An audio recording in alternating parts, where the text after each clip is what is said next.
आज हम इस वीडियो में प्रश्नावली 2.2 के प्रश्न नंबर 4 व 5 हल करेंगे। इससे पहले की वीडियो में हमने HCF व LCM ज्ञात करना सीख लिया था। इस वीडियो में हम HCF व LCM से संबंधित प्रश्नों को हल करेंगे। तो अब देखते हैं प्रश्न नंबर 4।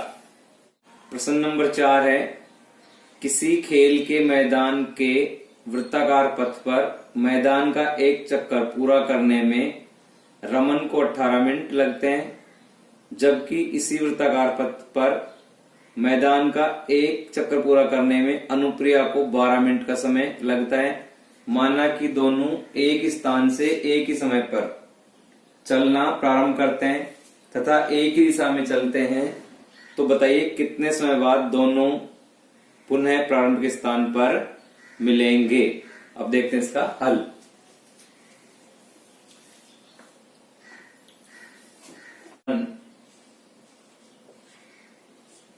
और है अनुप्रिया।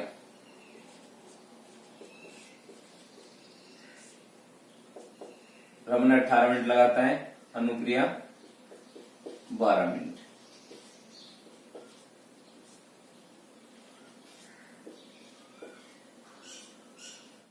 देखो हमें प्रश्न में दिया गया है कि रमन एक पूरा चक्कर लगाने में 18 मिनट ले रहा है, अनुप्रिया 12 मिनट।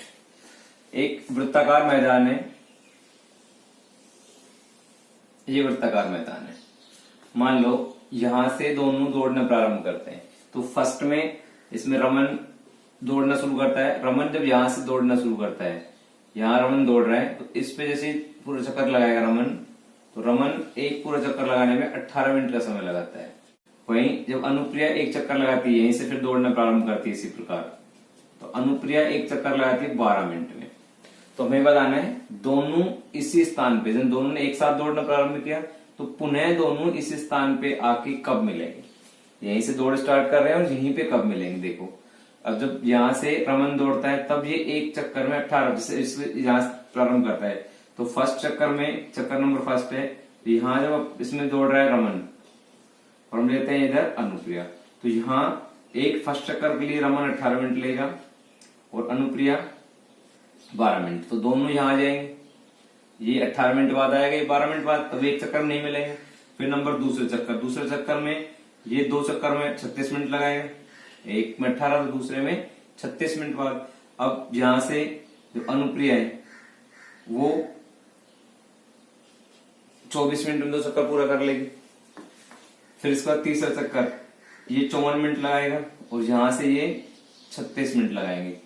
अब देखो यहां इसमें हम देखें तो एक जैसे इसके दो चक्कर होते हैं, रमन के दो चक्कर होते हैं, अनुप्रिया के 3 चक्कर होते हैं, तो दोनों में 36 मिनट आ रहे हैं, तो दोनों यहाँ 36 मिनट बाद एक साथ आ जाएंगे। 36 मिनट, तो रमन के तो 2 चक्कर होंगे और अनुप्रिया के 3 चक्कर, दोनों 2 और 3 चक्करों बाद एक साथ आके यहाँ मिलेंगे। तो अब देखो इस प्रश्न में हम HCF या LCM क्या ज्ञात करेंगे। अगर हमने प्रश्न दिया गया था, दो संख्या थी उनके पास 18 और 12, तो अगर हम 18 के गुणनखंड करते हैं तो 18 गुणनखंड हमारे पास होंगे 2 गुणा 3 गुणा 3, 18 होते हैं। इसी प्रकार 12 गुणनखंड करते हैं तो उनके पास आते हैं 2 गुणा 3, या इसको हम लिख सकते हैं 2 की घात 1 गुणा 3 की घात 2, 2 की घात 2 गुणा 3 की घात 1, ये आ गया। देखो अगर हम इसमें से HCF ज्ञात करें इसका, तो कॉमन देखें 2 यहां से कॉमन है और 3 यहां से, तो इसका HCF आता है 6। तो HCF 6 आ रहा है। इसका अर्थ हुआ कि 6 मिनट बाद मिलेंगे। क्या 6 मिनट बाद मिल रहे हैं? नहीं मिल रहे हैं। ये कितने समय बाद मिल रहे हैं? 36 मिनट बाद। 36 मिनट बाद याद कर रहे हैं, तो इन दोनों 18 और 12 से में बड़ी संख्या जो इसका उत्तर प्राप्त हो रहा है वो इन दोनों से बड़ा प्राप्त हो रहा है। तो इस प्रश्न में हम LCM ज्ञात करेंगे। HCF ज्ञात करेंगे तो 6 आता है, 6 मिनट बाद नहीं मिल रहे, तो इस प्रश्न में क्या ज्ञात करेंगे? LCM। तो इन दोनों संख्याओं का LCM ज्ञात करेंगे। तो यहां हम इसमें लिखते हैं 18 व 12 का LCM। देखो LCM में क्या करना होता है, हमें अधिक घातें लिखनी होती है। जैसे 2 का नंबर स्टार्ट करें 2, तो 2 की अधिक घात है इसमें 2, तो 2 आ गया। फिर यहाँ 3 की अधिक घात है 2, तो ये तो हो गए 4, ये हो गए 9, दोनों गुणा करने पर आ गए 36 मिनट। अर्थात 36 मिनट बाद अनुप्रिया और रमन दोनों एक स्थान पे आके मिलेंगे। तो इस प्रश्न का उत्तर हो गया 36 मिनट। अब देखते हैं प्रश्न नंबर नेक्स्ट। हम देखते हैं प्रश्न नंबर 5। प्रश्न नंबर 5 में दिया गया है, एक संगोष्ठी में हिंदी, अंग्रेजी और गणित में भाग लेने वाले प्रतिभागियों की संख्या क्रमशः 60, 84 तथा 108 है।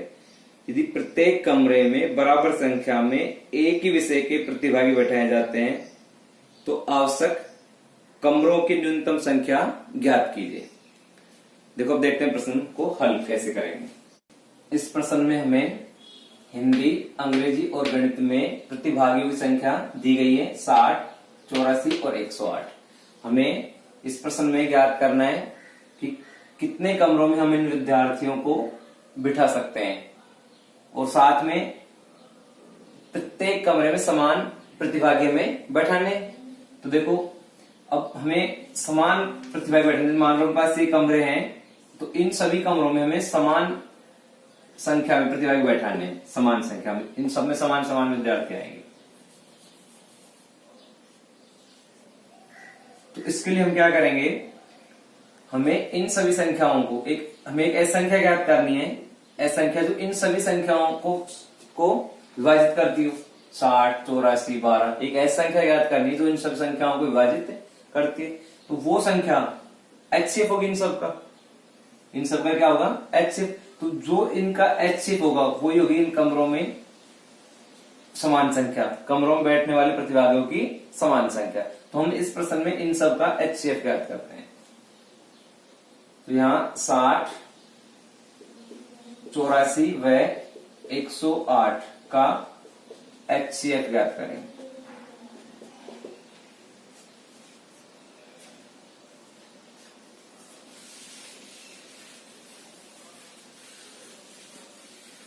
देखो इस प्रश्न में एलसीएम ज्ञात नहीं करेंगे, क्योंकि एलसीएम ज्ञात करते तो यहां से जो एलसीएम होगा वो 60, 84 और 108 का एलसीएम इन तीनों संख्याओं से अधिक होता, और जब तीनों संख्याओं से अधिक होगा तो हमें इस प्रतिभागियों की संख्या बतानी है।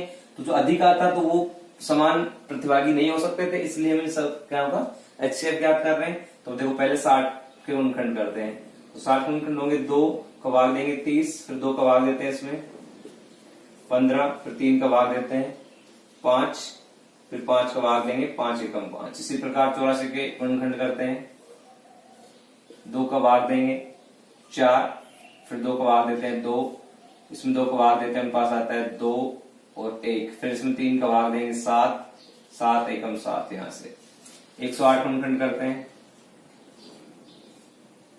2 का भाग देंगे 5, फिर 2 का भाग देते हैं 4, 2 का भाग देंगे इसमें 27, 2 का भाग नहीं जाएगा, 3 का भाग देंगे 9, फिर 3 का भाग देंगे इसमें 3 और फिर 3 का भाग देते हैं 1। तो हम इसके गुणनखंड लिख लेते हैं। 60 के गुणनखंड अपने पास आते हैं 2 गुणा 2 गुणा 3 गुणा 5। इसके बाद आते हैं 84 गुणनखंड आते हैं 2 गुणा 2 गुणा 3 गुणा 7, और 108 गुणनखंड आते हैं 2 गुणा 2 गुणा 3 गुणा 3 गुणा 3। देखो हमें इन सब का HCF निकालना है, तो यहां लिखेंगे 60, 84 व 108 का HCF। तो इनका जो HCF है वो कैसे याद करते हैं, हमने पहले वीडियो में देखा था। तो HCF के लिए में से कॉमन नंबर देखने हैं, जो कॉमन हो वो घनिष्ठ संख्या है। देखो यहाँ 2 कॉमन आ रहे हैं, यहाँ से 2 कॉमन आ रहे हैं, यहाँ ये 3 कॉमन, सब में वो घनिष्ठ संख्या है। तो इसका HCF हो जाएगा 2 गुणा 2 गुणा 3 बराबर 12। तो इस संख्या का 60, 84, 108 का HCF 12 आ गया। इसका अर्थ हुआ कि प्रत्येक कमरे में जो समान प्रतिभागियों की संख्या आ गई 12। तो हम एक कमरे में 12 प्रतिभागियों को बिठाएंगे और हमें बता दें कमरों की संख्या, कुल कितने कमरों की संख्या की आवश्यकता पड़ेगी। देखो तो हमारे पास हिंदी में 60 विद्यार्थी है और एक कमरे में बैठाएंगे 12, तो हिंदी विषय में कमरों की संख्या लिख सकते हैं। हिंदी विषय में कमरों की संख्या बराबर, हम इसमें भाग दे देंगे 60 में, 60/12 बराबर 5। 5 प्रतिभागी, 5 कमरे तो हिंदी विषय के लिए आवश्यक पड़ेंगे। दूसरे में अंग्रेजी विषय के लिए कमरों की संख्या अपने पास आएगा 84/12 बराबर 7। 7 कमरों की आवश्यकता पड़ेगी हिंदी विषय के लिए।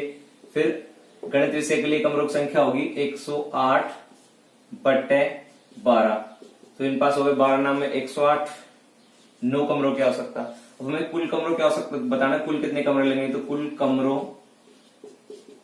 की संख्या